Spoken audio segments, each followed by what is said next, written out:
Et nous commençons tout de suite avec les clés de l'IMO, le rendez-vous dédié à l'investissement immobilier de Smart Patrimoine. Et en l'occurrence, nous allons tenter de comprendre ensemble quelles sont les grandes tendances, quels sont les grands questionnements à l'œuvre aujourd'hui en matière d'investissement dans l'immobilier de bureau. Pour comprendre tout cela, nous avons le plaisir d'être accompagnés sur le plateau de Smart Patrimoine par Catherine Saint-Geniest. Bonjour Catherine Saint-Geniest. Merci de m'accueillir.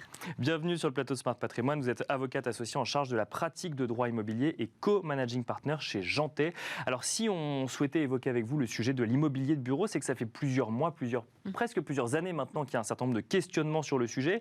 Et quand on regarde, ne serait-ce qu'en matière d'investissement SCPI, de tendance, par exemple de volume investi sur ce véhicule d'investissement qu'on prend comme indicateur aujourd'hui, mais ça peut être sur d'autres véhicules également, on constate que les épargnants continuent à aller finalement sur l'immobilier de bureau, mais avec de plus en plus de questions, de plus en plus de craintes ou d'incertitudes quant à la rentabilité peut-être d'un investissement comme celui-là, parce que la question derrière, c'est va-t-on autant utiliser le bureau demain qu'hier, et donc va-t-on autant trouver de locataires demain qu'on en trouvait hier ? C'est vrai qu'on a vu notamment certaines SCPI qui étaient très focus sur les bureaux se diversifier fin de 2019-2020 sur beaucoup de résidentiels de services, par exemple, de l'hôtellerie. Et aujourd'hui, c'est vrai que l'immobilier est assez secoué. L'immobilier de commerce, c'est évident. Sûr, oui. La transformation des hypermarchés, des centres commerciaux qui sont complètement révolutionné. Et donc, je pense qu'il faut au contraire prendre l'immobilier de bureau comme peut-être une valeur de refuge plus stable. D'accord. Mais le marché reste très contrasté selon les secteurs. Et donc, c'est toujours pareil, vous savez bien, dans l'immobilier, les trois règles, l'emplacement, bien sûr. Et quand on a pensé au sortir du confinement que peut-être l'immobilier de bureau était mort puisque tout le monde allait travailler à distance, en réalité, on se rend compte que il y a des emplacements de bureaux qui sont au contraire extrêmement demandés. On voit la Défense qui est à la peine avec un taux de vacances qui est élevé, avec des valeurs locatives qui se tassent. Et en revanche, on voit le centre de Paris, notamment les emplacements prime, les immeubles rénovés qui sont au contraire extrêmement demandés, très peu de vacances, avec une valeur locative qui flirte avec les 1 000 € le mètre carré et qui y reste. Donc il ne faut pas passer le périph', c'est ça, pour quand on veut investir en immobilier de bureau, c'est ce qu'il faut comprendre ? C'est un peu plus compliqué que ça parce qu'on a des tendances aussi très intéressantes dans les grandes villes en région. D'accord, ouais. Qui ont pu parfois être aussi un peu à la peine. Et on a maintenant des grandes villes qui, au contraire, accueillent de façon plus stable des entreprises qui se stabilisent dans ces secteurs. C'est vrai, effectivement, quand on parlait d'investissement il y a quelques années en immobilier de bureau, c'était considéré un petit peu comme le Graal, avec cette idée que les entreprises louaient pendant longtemps, vous avez des bailleurs ou en tout cas des locataires stables et que ça permettait d'avoir une vision un petit peu donc à long terme du rendement. Et puis on a eu effectivement le Covid, il y a eu cette question du télétravail. Alors on s'est dit que tout le monde allait travailler de chez soi, maintenant on se rend compte que ça dépend un petit peu des entreprises, on a du mal à lire réellement comment se dessine l'avenir du bureau demain. Et puis il y a eu aussi cette idée qu'on a vue dans l'immobilier résidentiel que tout le monde allait quitter les grandes villes pour aller chercher des espaces verts et on s'est dit où les gens vont-ils travailler, vont-ils continuer à aller au bureau. Ce que vous nous décrivez, c'est que finalement, c'est peut-être pas vrai pour tout, et quand on a un bon emplacement, ça peut encore générer de la rentabilité. Oui, absolument. Et en outre, ce qu'on recherche dans le bureau, c'est certes la stabilité d'un locataire, mais aussi il y a du mouvement. Donc ça permet de rénover l'immeuble, ça permet de rehausser le loyer à la valeur locative, et on n'est pas scotché parfois comme dans du commerce, ou encore plus dans de l'habitation, évidemment. Et la tendance qu'on voit, c'est que les entreprises, certes avec le télétravail, parfois ont un peu resserré leur surface, mais pas dans des proportions extraordinaires. Certaines reviennent vraiment du télétravail d'ailleurs, en le limitant.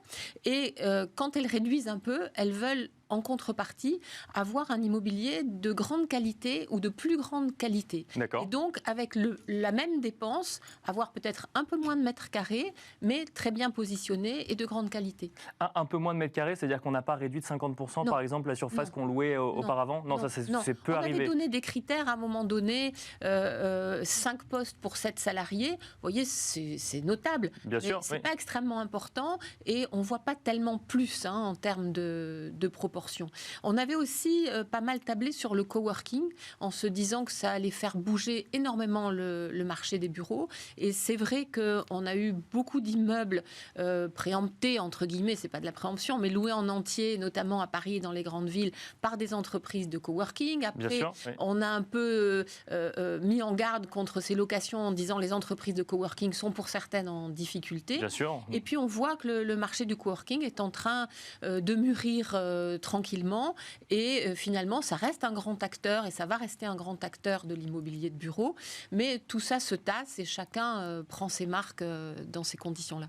Est-ce que le sujet valorisation des biens immobiliers, notamment des immeubles de bureaux, est un sujet qui doit inquiéter les investisseurs ou au contraire peut être source d'opportunités dans le moment actuel ? Alors c'est évident que c'est source d'opportunités. On voit bien qu'il y a une difficulté, mais ce n'est pas dans le secteur de l'immobilier de bureau que c'est le plus marqué. C'est dans l'immobilier en général, et notamment dans l'immobilier neuf. C'est vrai que pour valoriser les immeubles en ce moment, c'est un peu compliqué parce qu'on a du mal à voir si les hausses des taux qui entraînent quand même, outre des mouvements dans le marché de l'immobilier, pour le moment, des hausses de valeur locative qui n'étaient pas forcément attendues par les bailleurs.